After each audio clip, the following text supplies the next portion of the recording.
Алло? Қалайсың? Жақсы, Аллаға шүкір, өздерің қалайсыңдар? Менде бұл күреш қайта звондап, мазамды алып жұмыстамын ғой. Не болып қалды? Келдің ба? Қайға барды? Құмалақшыға? Не деп айттың енді оған? Енді сен соны құптап тұрсың ғой сонда, Құмалақшыға барып. Не деген? Ұзақ жолға барасың депті. Сен бүйтпеште одан жа. Ол келініңе бүйтпайды. Біреудің құмалағына барғанша, өзінің құмалағын алсын да, күнге кептірсін. Сөйтінде қарап отырсын да, мұш сол айтатынша бірдеңе.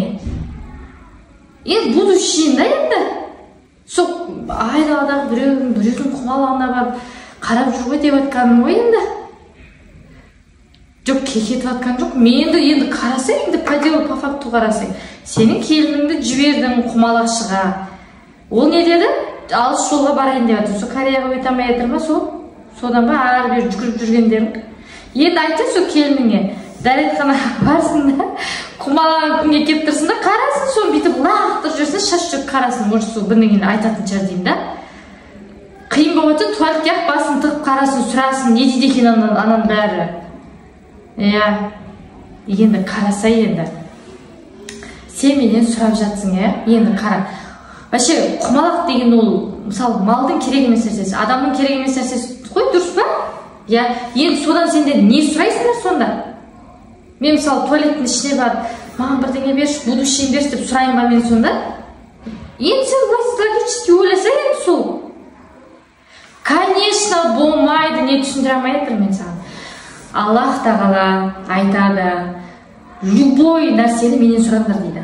Аллах тағала айтады, дұға қылыңдар. Бір Алладан ғана сұрайсыңдар. Мынау палшы, малшы, кофемен ашатын, даже гороскоп, мынау құмалақшы, палшы, балгер, мынау қамшымен, пышақпен ұратын, ешқайсы оның барлығы Аллаға тікелей серік қосылып саналады. Тек келініңе дұрыстап айт. Түсіндің ба? Өзіне барма. Менен сұрамайсың ба? Тұрып қой, подругам. Аллаға серік қосылып саналады жаным. Күләш, Аллах тағала бүкіл күнәні кешірем деген. Білесің ба? Тек бір ғана күнәні кешірмеймін деген. Қандай?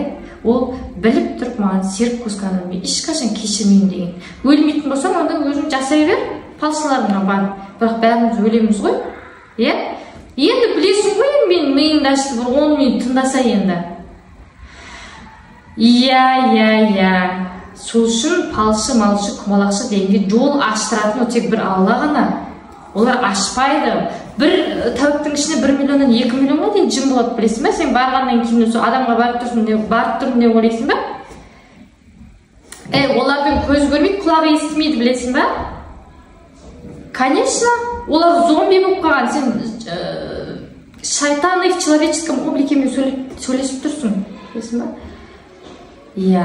Жол ашатын ол тек Аллах тағала. Не рұқсат дейсің ба? Исламда өзімізге дем салуға болады. Фәлақта сүрелерін, аятын көрселерін оқып, дәретпен, одан кейін Алладан үнемі дұға қылып жүреміз. Және де мысалға мешітке барып дем салдырсаңыз болады. Имамға барып. Түсіндің ба, Күләш? Имамға барып дем салдырсаң болады. Өздері Құранды ашады, өздері белгілі сүрелермен дем салып береді ғой. Сол ғана рұқсат, Подругаларың айт, анау бекерден бекер бара бермесін ондай жерлерге. Ол наоборот жол жабыла береді. Бақма? Күнге кептіріп, зачем әуре бол? Бір Алладан сұраңдар, болды, дұға қыл. Дұғаның шарты дейсің ба? Дұғаның шарты. Әуелі Аллаға мақтап айтамыз, содан кейін пайғамбарға салауат айтамыз. Я Рахман Рахим 3 рет. Аллах тағаланың мейірімі, Алланың мейірімі шексіз, Одан кейін Аллахума солли аля сайидина Мұхаммад.